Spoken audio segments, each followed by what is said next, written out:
There are a few who have left us, and they need to be mentioned too, because one day you look around, they're there, and then they're not there.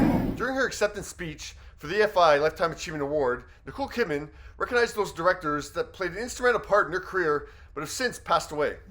Tony Scott. Tony directed Nicole in her breakthrough role, internationally really, in Days of Thunder. Joel Schumacher. Joel will forever be the man behind the bat when Nicole jumped into the Caped Crusader franchise and Batman Forever in 1995. I'm Chase Meridian. Do you know who she was? Sidney Pollack actually appeared on screen alongside Tom and Nicole in 1999's Eyes Wide Shut. Yes. And then Sidney directed Nicole in The Interpreter in 2005, one of his last projects before he passed away in 2008. After directing the Oscar-winning English Patient and the talented Mr. Ripley, Anthony went up the cold mountain with Nicole, Jude Law, and in a role carefully crafted to win an Oscar, Renee Zellweger. This one did not pop into mind at all. I thought, what Nora Ephron movie was Nicole Kidman in? Bewitched, 2005, yeah, with Will Ferrell. Yeah, I totally forgot about that one.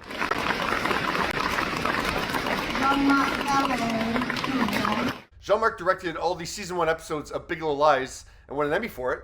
And then he was an executive producer for season 2.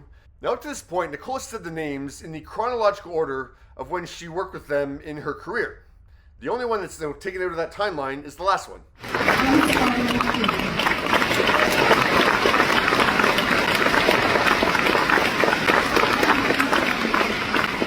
Nicole and Tom starred in Stanley's last movie, Eyes Wide Shut. He passed away 6 days after showing Warner Brothers the final cut of the film. It also came out in July 1999. May they live on.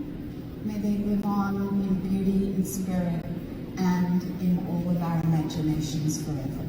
Stanley would always say, when I would say, well, what does that mean? He goes, don't ever ask that question, which was great because not asking him to interpret it gives freedom. And also, like, some of Nicole's chosen scripts are pretty weird. I'm not knocking them. They're like, yeah, it's great she chooses like offbeat things.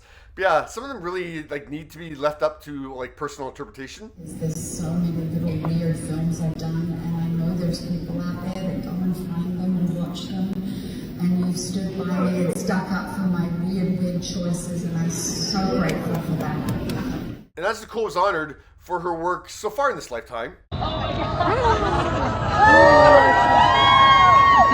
she revealed to Deadline on the red carpet that her work has really been in service to someone else's work. The director's vision in film is what you're there to support, not to change it, not to steer it off course, and not to deter it, only to support it.